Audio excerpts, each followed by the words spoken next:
मुझे ऐसा लगता है कि इस मंडली में कुछ लोग ऐसे जरूर होंगे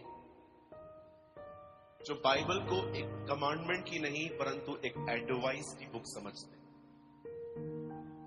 बहुतों को लगता है ये एडवाइस है, हाँ प्रार्थना करो, पर मैं आपको बताना चाहता हूं प्रार्थना करो ये एक सलाह नहीं, ये एक आज्ञा है और आज्ञा न मानना पाप है। मैं ये कहना चाहता हूं जो व्यक्ति प्रार्थना नहीं करता वो पाप करता है। आपका जब मन करे तब प्रार्थना करेंगे, जब आपको ठीक लगे तब आप प्रार्थना करेंगे, जब आपको ठीक न लगे तो आप प्रार्थना करेंगे।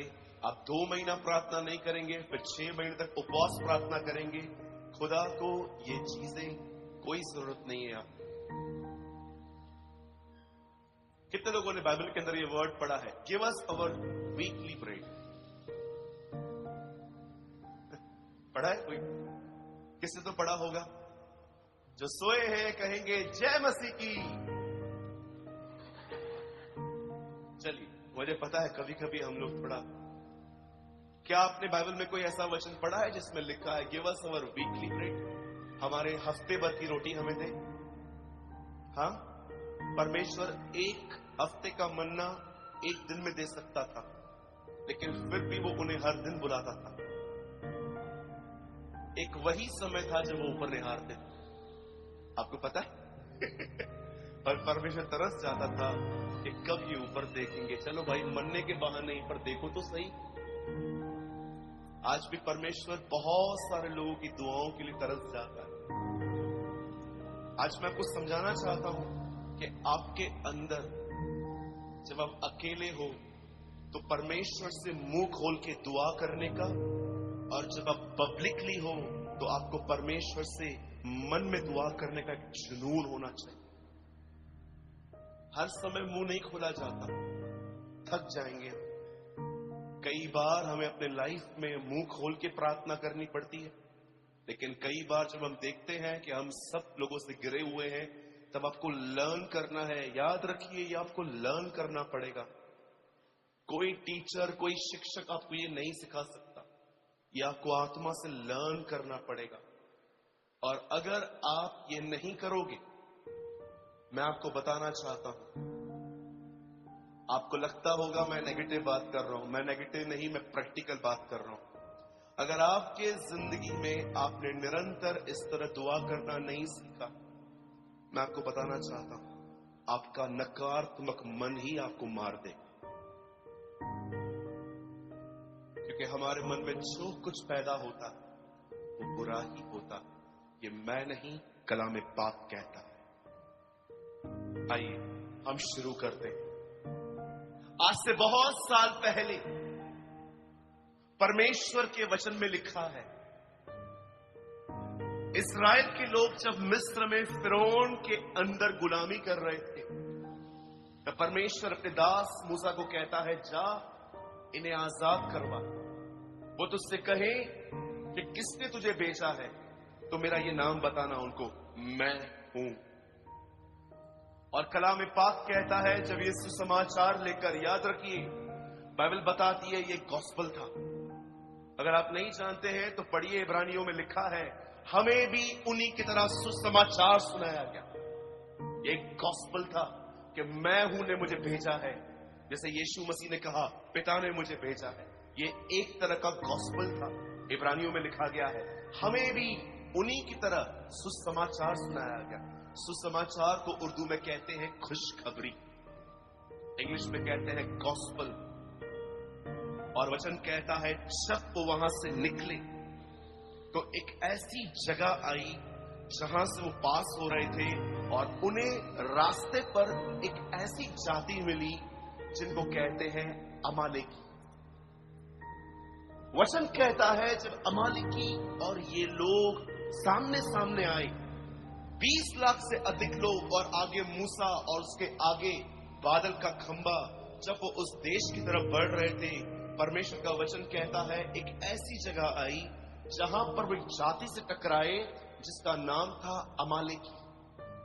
और जब ये लोग उन पे लड़ रहे, उनके सामने आए, वचन कहता है इनकी आपस में फाइट्स हुई, हाथों हाथ फाइट्स हुई। और परमेश्वर उस समय मूसा को कहता है अपने साथ 2 लोग ले और पहाड़ पे चला जा। और जैसे वो पहाड़ पे जाता है, वचन कहता है उसने नीचे देखा, ये दोनों जातियां लड़ रही थी, इजराइल के लोग और अमालिक की। आप जानते हो जब मूसा ने ये देखा, परमेश्वर मूसा से कहता है अपने हाथ उठा, ऐसे। जैसे वो हाथ उठाता है और खुदा उससे कहता है देख नीचे देख। जब वो नीचे देखता है तो वो क्या देखता है, इजराइल जीत रहा था।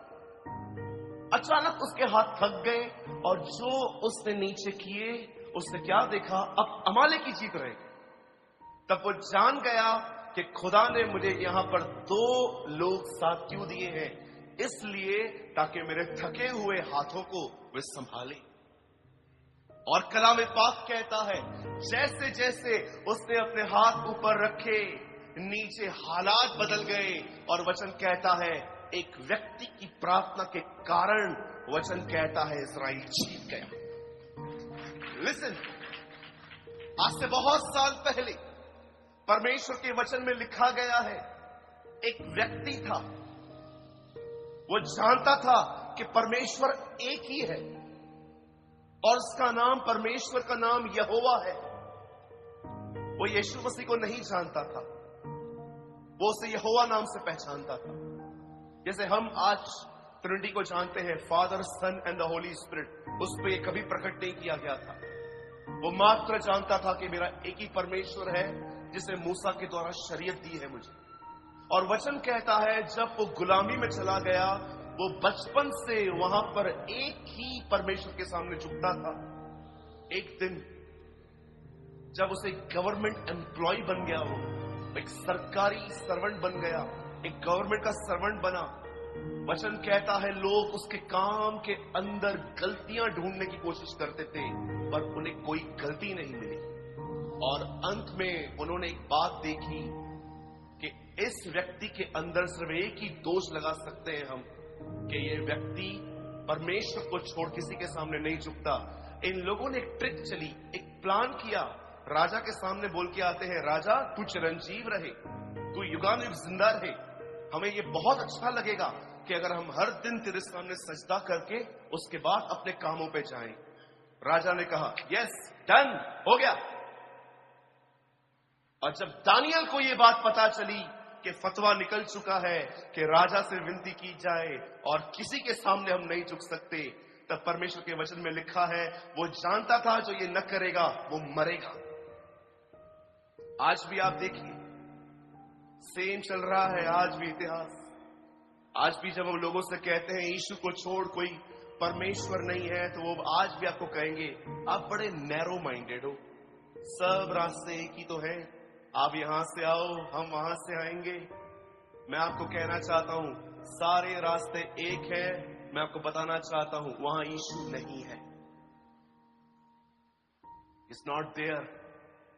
परमेश्वर का वचन कहता है, यीशु ने कहा मैं ही मार्ग, सत्य और जीवन हूं, मेरे द्वारा कोई बाप तक नहीं पहुंच सकता।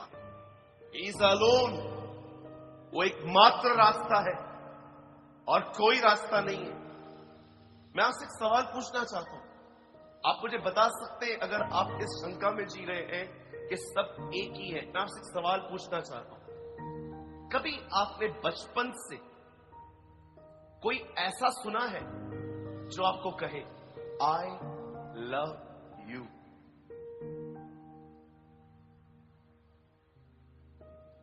कोई सुना है आपने जो बचपन से कहे आई केयर अबाउट यू, मैं तेरी चिंता करता हूं? कभी आपने बचपन से सुना है कोई ये कहे कि तू पाप करेगा तो नरक में जाएगा? हाँ बोलिए। ये किया तो ये हो जाएगा, ये नहीं किया तो ये हो जाएगा, इस दिन पे नॉनवेज खाया तो खत्म हो जाएगा। Rules rules rules rules rules. खुदा किधर है? दुनिया कहती है जैसी करनी वैसी भरनी, पर बाइबल बताती है जो तुमने किया है उसका उसने क्रूज पे भुगतान किया। That is the reason gospel is unique.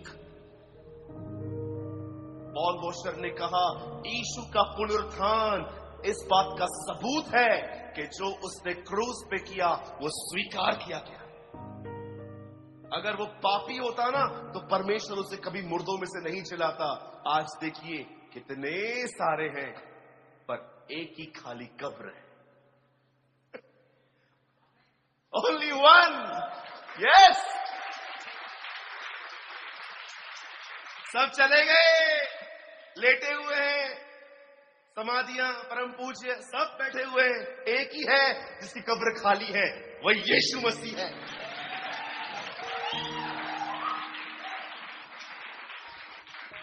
एक आदमी की सांस मर गई इजराइल में। वहां उसने कॉल किया घर पे, सॉरी एक आदमी की सांस मर गई इजराइल में। तब उसको कॉल आया इंडिया में, आपकी सांस मर गई है, क्या करें, वहीं दफनाएं कि इंडिया ले आए? तो बोला खर्चा कितना है? बोला वहां दफनाने का 50,000, भारत में लाने का 2 लाख। एक दिन के बाद कॉल करके बोलता है यहीं लेकर आओ। बोलते हैं यहां ज्यादा खर्चा आएगा, उल्टा वहां सस्ता है। बोला नहीं, मैंने सुना है वहां का इतिहास बहुत डिफरेंट है, 30वें दिन लोग मुर्दों से जिंदा हो जाते।